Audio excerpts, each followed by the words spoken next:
They rose from the ruins of the ghost town, giant daughters who had waited too long in silence for the world to remember them.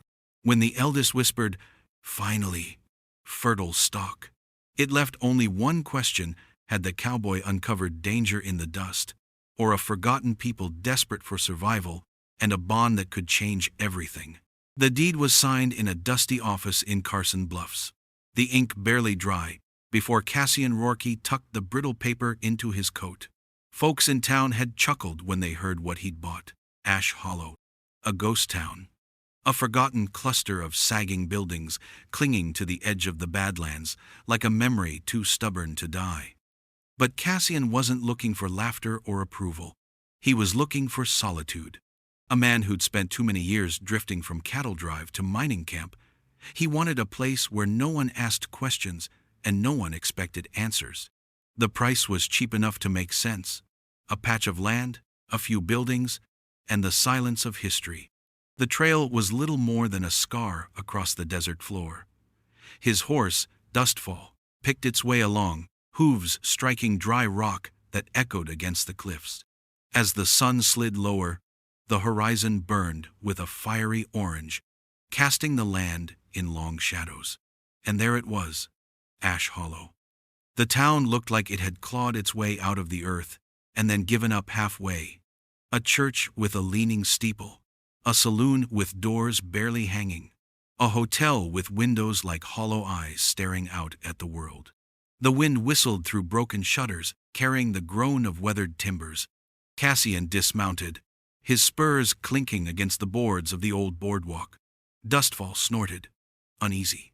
Even the air felt heavier here, like the land carried secrets it wasn't keen to share. He pushed open the saloon doors, their hinges shrieking in protest, and stepped into stale air, thick with the smell of wood rot. Tables lay overturned, a piano crouched in one corner with broken keys like missing teeth. For hours he explored building after building, finding only silence and decay. The sun bled out across the desert, leaving Ash Hollow bathed in blue twilight.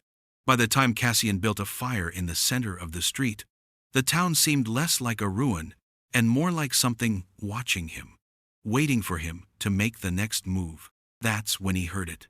A sound too heavy to be the wind, too deliberate to be a tumble of stone. The ground seemed to tremble beneath his boots. A low thud followed by another, then another, like the measured stride of something enormous. Cassian's hand went to the revolver at his hip. He turned toward the hotel, its shadow stretching across the street. A window on the second floor glowed faintly, though no lantern had been lit. The boards creaked. Something shifted inside. Then, from the yawning doorway of the saloon across the way, shapes emerged. Massive shapes, tall as rooftops, shoulders brushing the beams, their forms impossibly human, yet far too large to be real. Cassian froze, every instinct screaming at him to run. But his boots stayed planted as the first silhouette leaned forward, its voice a whisper that rolled like thunder. Finally, fertile stock. What do you think Cassian has just stumbled into? Drop your thoughts in the comments before we ride deeper into this tale. Cassian's breath caught in his throat. The firelight flickered across the street, throwing monstrous shadows on the cracked facades of Ash Hollow. His hand tightened on the revolver. But what good was 6 shots against beings this size? They stepped fully into view 3 figures, each towering higher than the sagging rooftops. Lantern glow from Cassian's campfire licked over their faces. Women, human in form, but colossal in stature, their heads nearly brushing the second-story windows.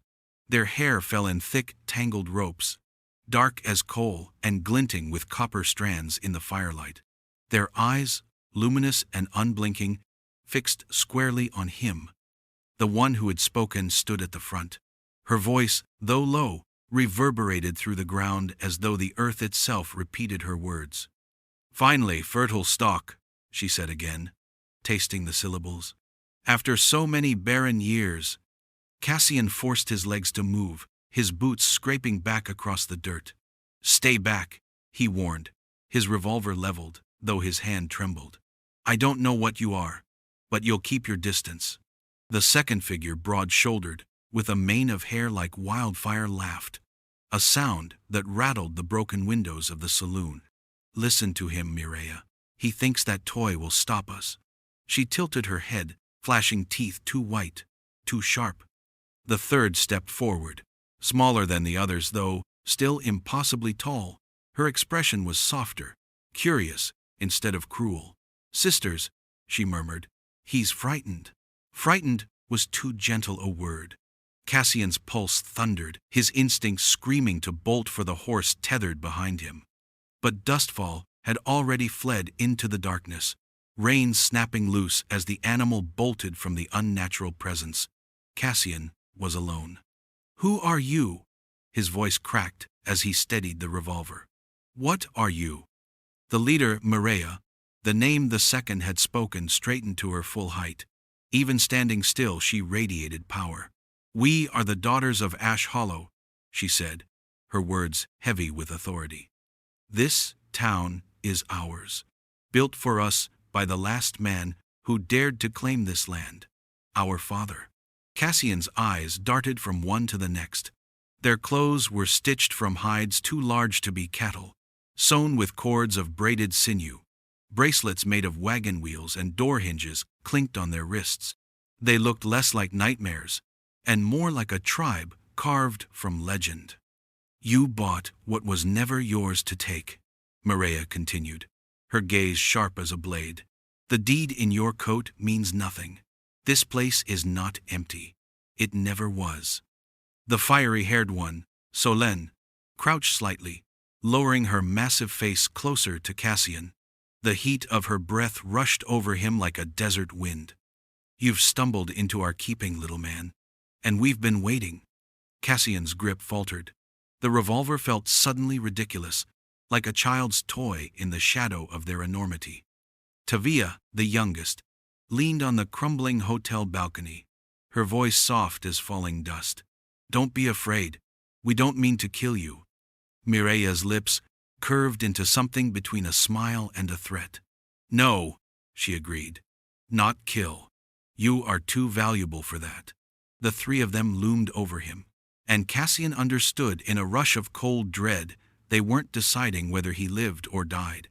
They were deciding how he would be used. Cassian's boots sank into the dust as he took another cautious step back. The three sisters blocked every path of escape. Mireia, the eldest, lifted one hand the size of a wagon wheel, her palm open as though beckoning him closer. "Put away your weapon," she said, her tone commanding, not pleading. "It has no meaning here." Cassian hesitated, his revolver trembling in his grip. He thought of bolting into the desert night, but with Dustfall gone and their massive strides, he wouldn't make it 100 yards. Slowly, reluctantly, he lowered the weapon, though he didn't holster it. The youngest, Tavia, tilted her head, her dark hair cascading down her shoulders in ropes thick as ship's hawsers. Her voice came gentler than the others. "He should know," she murmured. "Tell him why we remain." Mireia's gaze swept over her sisters before returning to Cassian. "You want to understand, little man? Then hear it. Ash Hollow was no ordinary settlement. It was carved from dust and stone for us. Our father built it." Her words seemed to press against the night air itself, filling the empty street with echoes of memory. Solène, fierce-eyed, crossed her arms. "The settlers who first came with him didn't last.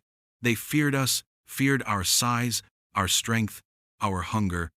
Whispers spread of curses and unnatural bloodlines. One by one, they packed their wagons and fled. Only our father remained, too proud to abandon us. Cassian's brow furrowed, the firelight catching the sharp lines of his face. "And your mother?" he asked, though the question felt dangerous. Mireia's jaw tightened. For the first time, the great woman's expression faltered. "She died when Tavia was still small. Without her, our father kept us hidden. He said the world beyond Ash Hollow would never accept us." Tavia's eyes softened with sorrow. He was right. When outsiders stumbled here, they screamed. They saw monsters, not daughters. Cassian listened, the truth sinking deeper than he wanted to admit. He'd heard rumors of Ash Hollow before, of a settlement abandoned overnight, of travelers who vanished if they lingered too long. Frontier tales that taverns passed off as entertainment. Yet here stood the explanation: flesh and blood, towering and sorrowful. Why stay, he pressed, voice low. Why remain in a dead town? Mireya's eyes narrowed, her voice dropping to a growl that carried weight. Because it is ours. Because this place was built from our father's hands, his sweat, his bones. We vowed never to leave. Solène leaned forward, her massive fingers curling around the roof beam of the saloon, as if it were a child's toy. And because leaving would mean exposure. Out there, men would hunt us like beasts. Here, we endure. The fire cracked between them, throwing sparks into the night. Cassian's mind raced. They weren't just shadows or phantoms, they were women, bound by blood and grief, trapped in a prison of their father's making. Mireya's voice dropped lower, heavy as a verdict. So now you see, Cassian Rourke. You are not the first to stumble into Ash Hollow, but you may be the last. Fate has brought you here, and fate will keep you. Cassian's chest tightened. He understood, with a sinking dread, that escape was no longer an option. He wasn't just a trespasser, he was the answer they had been waiting for. The fire in the street hissed low, shadows stretching long across the sagging facades of Ash Hollow. Cassian stood stiff as a post, the revolver heavy in his hand, though he no longer believed it could buy him freedom. Mireya's eyes never left him sharp, unblinking, as if weighing his worth. You'll not sleep in the dirt like a vagrant, she declared. Her voice rumbled like distant thunder. Our father built rooms enough for us all. You'll stay in the hotel. Before Cassian could protest, Solène stepped forward and pinched the revolver from his hand as though taking a child's toy. She twirled it between fingers thick as axe handles, grinning wide. He's harmless enough, she scoffed. Let him squirm a little. It makes him more interesting. The youngest, Tavia, motioned gently toward the looming hotel. Come, Cassian Rourke. You'll eat, and you'll rest. Tomorrow brings talk of what comes after. Cassian swallowed hard. Every instinct told him to bolt into the desert night.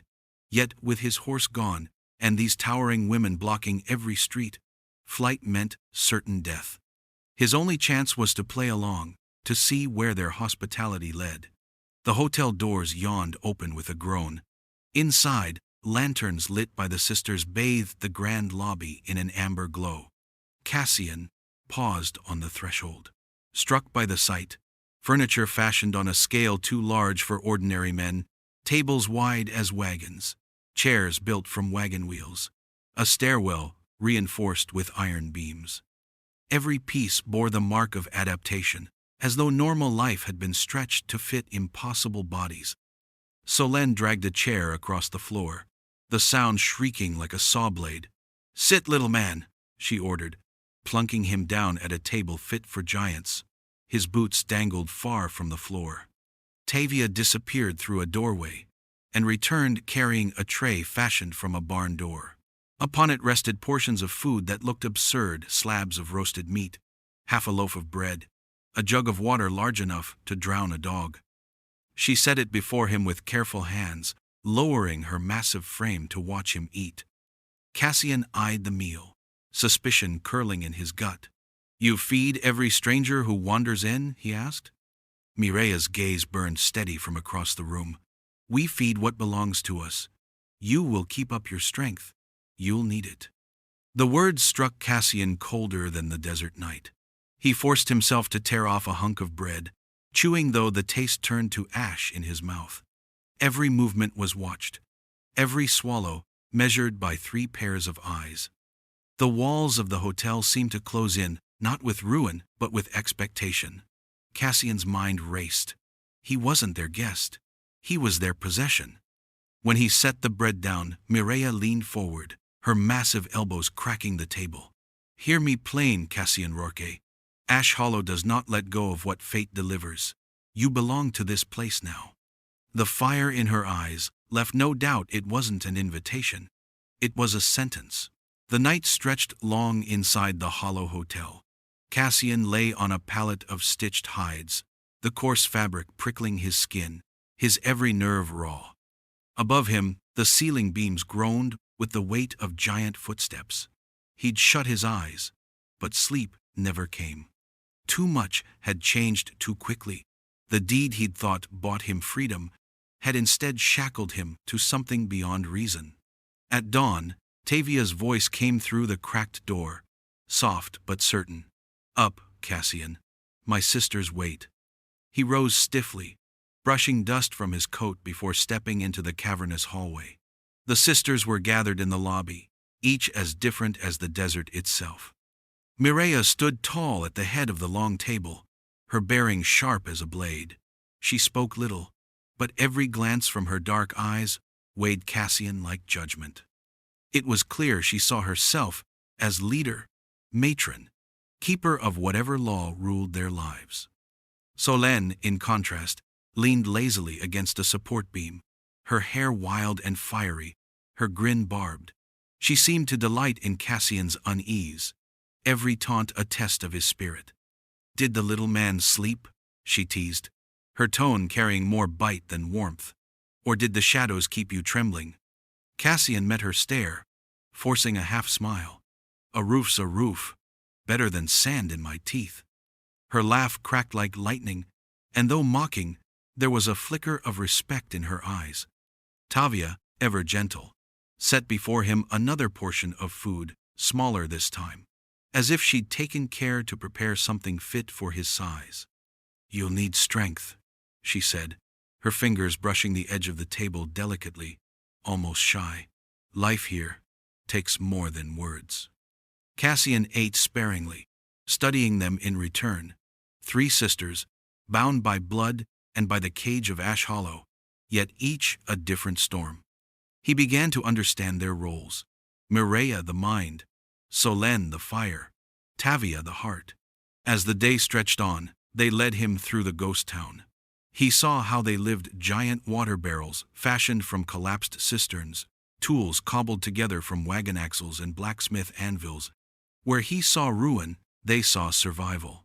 At the church, Cassian brushed dust from a cracked pew, finding initials carved into the wood.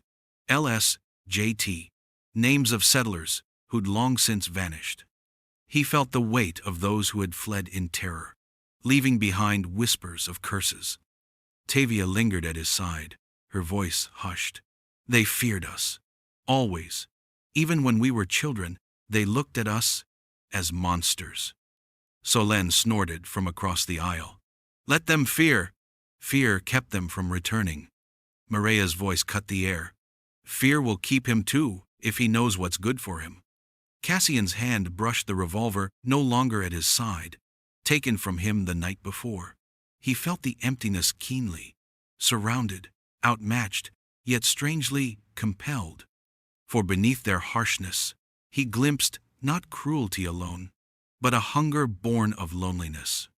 As dusk crept through the broken windows, Cassian realized something chilling. The sisters were not deciding if he belonged; they had already decided. The question now was only how he would serve them. The next morning dawned red over the desert horizon, the kind of color that spoke of heat and hardship to come. Cassian stood in the wide street of Ash Hollow, his coat slung over one shoulder, sweat already gathering beneath his collar. Before him loomed Mireia, arms folded, her gaze colder than the stone cliffs behind the town. "You bought land," she said, her voice a command wrapped in thunder. "But land demands payment beyond coin. Prove yourself useful, or Ash Hollow buries you like it buried the rest." Cassian's jaw clenched. "And if I refuse?" Solène's laughter rang sharp. She stepped forward, dangling his revolver between 2 fingers before tossing it into the dust. "Then you refuse breath. Easy choice." Tavia shifted uneasily, glancing between them. "Sister, he doesn't know our ways. Perhaps—" "Enough." Mireia's tone silenced even the gentle one. She gestured toward the canyon rim. "There's a cistern a mile east, broken. Our water runs thin. You'll repair it." Cassian's stomach tightened. He'd mended fences and bridged wagons in his life, But a cistern built for giants? Still, refusal meant death. He nodded once. Show me. The trek was brutal. They walked together, the three sisters covering ground in strides that forced Cassian into a near trot. At the canyon's edge, he saw it. A reservoir carved into the rock, its stone lip fractured, water seeping into the sand. For them, it was a disaster. For him, it was a challenge, larger than anything he'd faced. Fix it, Mireia ordered. Cassian examined the damage, running a calloused hand over the cracked stone. I'll need tools. Pitch. Timber. Tavia crouched low, her face level with his. Take what you need from the stores, but hurry. The sun does not forgive weakness. Hours passed in blistering heat. Cassian hauled planks too heavy for one man, sweating through his shirt. Muscles screaming. He wedged boards into place, sealed gaps with resin from old barrels, packed cracks with clay pulled from the canyon bed. Every movement felt futile against the scale of the task. Yet he pressed on. Solène watched from the shade, smirking. Look at him scramble. A mouse patching a dam. But Mireia's eyes remained unreadable, arms crossed as she measured his grit. When at last Cassian staggered back, the work stood finished. The cistern brimmed steady, no longer bleeding into the sand. His chest heaved, skin burnt raw, hands blistered. It'll hold, he rasped. Not forever, but long enough. For the first time, Mireia's expression softened barely. You are smaller than the task, yet you did not flee. That matters. Solène snorted, though her smirk carried grudging respect. The little man's got spine after all. Tavia's smile came like cool water. He is not like the raiders, Mireia. He chooses work, not fear. Cassian swayed on his feet, exhaustion biting deeper than pride. He had proven something, though he wasn't sure what survivor, servant, or seed for something stranger. As the sun sank, Mireia's final words settled over him like a chain. Ash Hollow keeps what it tests, and you, Cassian Rourke, are kept. The days that followed blurred together in heat and toil. Cassian rose with the sun and worked under the watch of eyes too large to escape. He hauled timbers, patched roofs, and fetched water until his body ached. Each night he collapsed into the giant hotel, sleep a restless companion. Yet with every task, the sisters revealed more, not just their strength, but their history stitched into the bones of Ash Hollow. One evening, as twilight painted the desert purple, Cassian strayed toward the church. The door groaned open on rusted hinges, dust drifting like smoke in the fading light. Pews lay crooked, hymnals rotted on the floor, and in the pulpit rested a stack of leather-bound journals.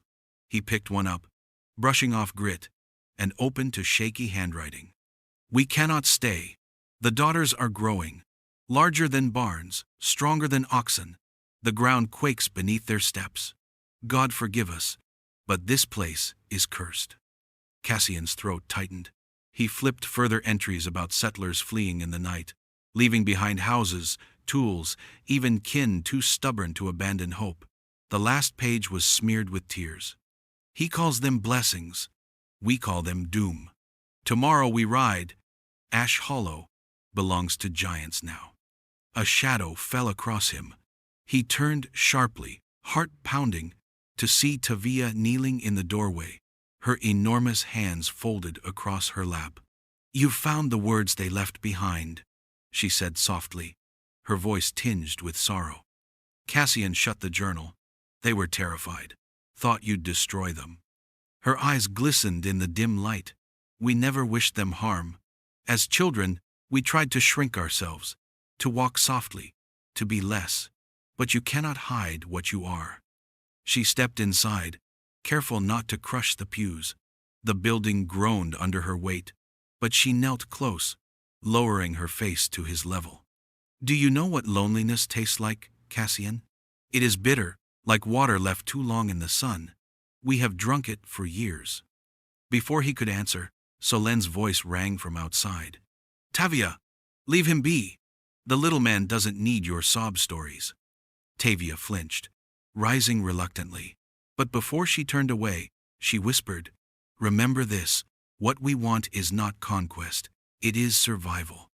Later, back in the hotel, Cassian confronted Mireia. The journal weighed heavy in his hands. "Your father knew what he was doing. He built this place for you. But did he ever think maybe you'd need more than walls and secrets?" For a heartbeat, the eldest's stern mask cracked.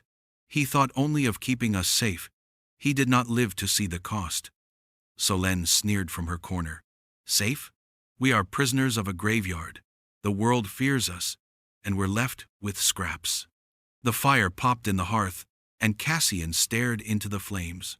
He understood at last, these weren't monsters haunting a town. They were exiles bound to it, cursed by size, abandoned by history.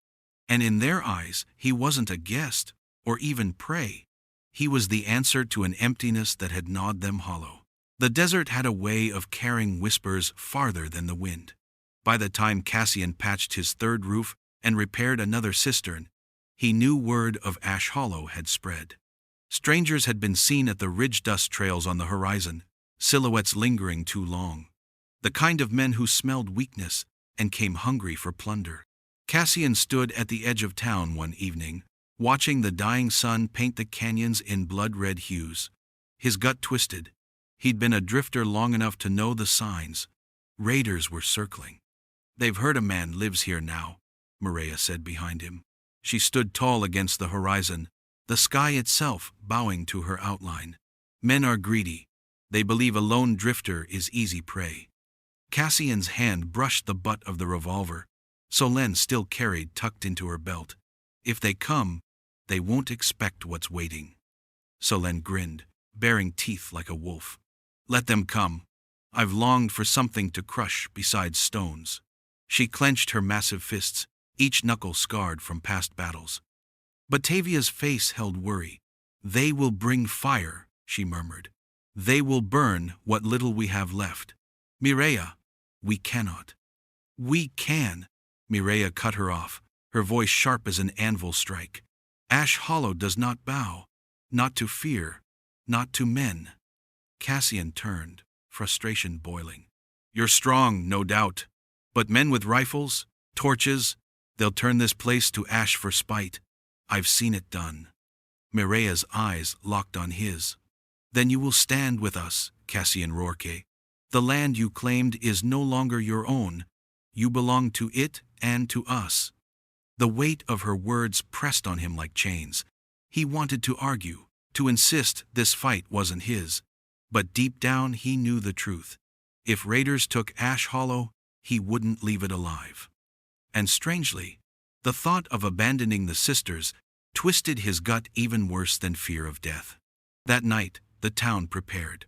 Solène hauled timbers into barricades, stacking them like toys though they weighed more than wagons. Tavia drew water from the cistern Cassian had repaired, filling troughs the size of bathtubs. Mireia sharpened pikes, fashioned from wagon axles, her movements deliberate and steady. Cassian scoured the abandoned homes for rifles and powder, finding enough to arm himself, though the weapons were rusted and their stocks cracked.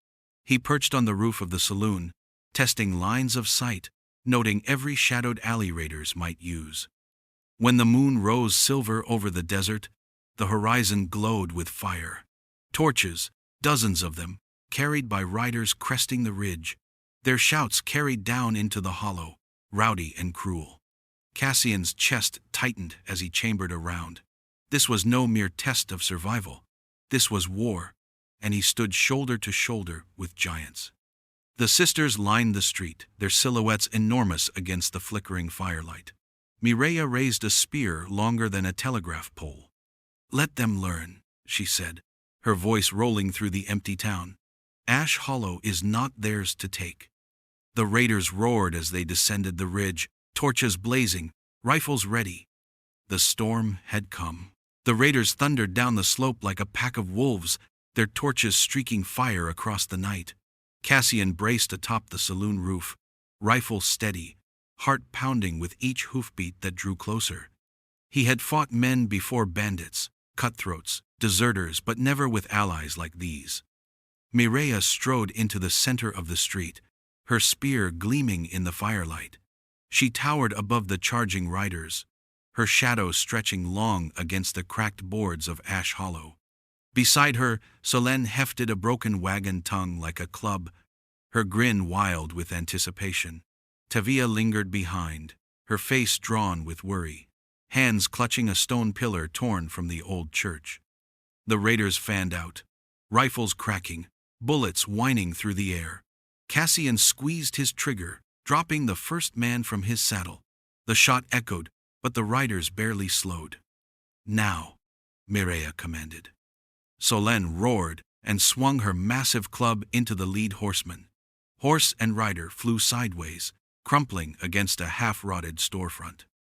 Another raider lunged with a torch, but Mireia's spear struck like lightning, skewering the man clean from his mount. The street erupted in chaos. Torches flew, flames licking across the old hotel balcony. Raiders shouted curses, firing blindly at the towering women. One bullet grazed Mireia's shoulder, tearing cloth, but drawing little blood. She didn't flinch, only growled and pressed forward. From above, Cassian picked targets as quick as his hands would allow. Each shot cracked the night, toppling men before they reached striking distance. But there were too many scores of them circling, pouring through alleys, firing from cover. Tavia moved at last, her stone pillar raised high. With a cry that trembled with both fear and resolve, she brought it down, shattering the ground at the feet of 3 riders. Horses reared, throwing their masters, who scrambled into the dirt only to be seized by Solène's massive hands and flung aside like dolls. "Cassian!" Mireia's voice cut through the din. She pointed toward the rear flank, where a knot of raiders had slipped behind, torches poised to ignite the cistern. Cassian leapt from the roof, landing hard but steady. He sprinted, rifle butt cracking into one man's jaw, his boot sending another sprawling.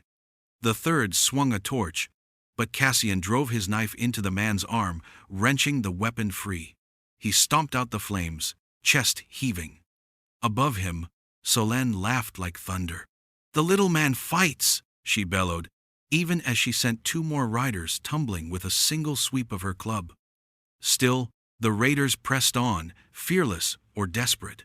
Gunfire echoed, sparks flying as bullets struck stone. The sisters fought like forces of nature, but fatigue showed in their movements, wounds opening crimson against their massive frames. Cassian reloaded, hands slick with sweat, eyes fixed on the ridge. More riders waited there, their torches glowing like stars. The battle was far from over. Ash Hollow trembled beneath the weight of fury and fire. And Cassian knew the town's fate, and his own would be decided before the next dawn. The battle raged until the night itself seemed to shatter. Smoke hung thick in the street, torches smoldered in the dirt, and the moans of wounded raiders carried into the canyons like ghosts. By dawn, the storm had broken. Ash Hollow still stood. Cassian staggered from behind the saloon, rifle empty, body raw with bruises and cuts. His chest rose and fell in ragged breaths. Around him, the sisters loomed in silence, bloodied but unbowed. Mireia leaned on her spear. Its tip snapped from the force of battle, her dark eyes smoldering with pride. Solène wiped gore from her hands and grinned through the smoke. Tavia knelt in the dust, tending to a shallow wound on her arm, her expression weary but gentle. The raiders who still lived had fled into the desert, abandoning their dead and dying. Ash Hollow had become a graveyard of would-be conquerors. Cassian dropped to a knee, the weight of exhaustion crashing down. "I thought we wouldn't hold," he rasped. Mireia's shadow fell over him. "You thought wrong. You fought. You bled. You stood with us when the fire came. That is more than enough." Solène barked a laugh, crouching low to meet his eyes. "For a man small as a fence post, you bite like a rattler. I misjudged you." Tavia reached out, her hand enormous yet careful as she touched his shoulder. "You saved the cistern," she reminded softly. Without water, we would have perished by morning. You've given us more than survival. You've given us hope. Cassian lifted his gaze, meeting each of their eyes in turn. He had come to Ash Hollow chasing silence, chasing a corner of the world where no one cared if he lived or died. Instead, he had found women cut off from the world, bound by tragedy, desperate to endure. And against every instinct, he felt bound to them now. "What happens now?" he asked, his voice rough. Mireia straightened, her shoulders squaring like the pillars of a fortress. "Now, we rebuild. Ash Hollow is not a tomb. It is a stronghold, a sanctuary. With you, it is a future." The words settled deep in Cassian's chest. No longer guest, no longer prisoner. Something else, something heavier. Selene smirked. "Finally, fertile stock," she teased, echoing the words that had first chilled him to the bone. But now, her tone held no mockery, only certainty. Cassian's throat tightened. He looked at the ruined street, at the rising sun spilling gold over broken roofs, at the giants who had fought like gods to defend what was theirs. He could leave, perhaps, wander the desert again, but his boots felt rooted in Ash Hollow's dust. He exhaled slowly, letting the decision settle like iron. "Then I stay. If Ash Hollow stands, I'll stand with it." Mireia nodded once, solemn. Selene grinned wide. Tavia's eyes shone with quiet relief. And as the sun climbed higher, Cassian Rourke understood what fate had carved for him. He had not bought a ghost town. He had inherited a kingdom of giants. "Finally," Mireia whispered, her voice like a prophecy. "Finally, fertile stock.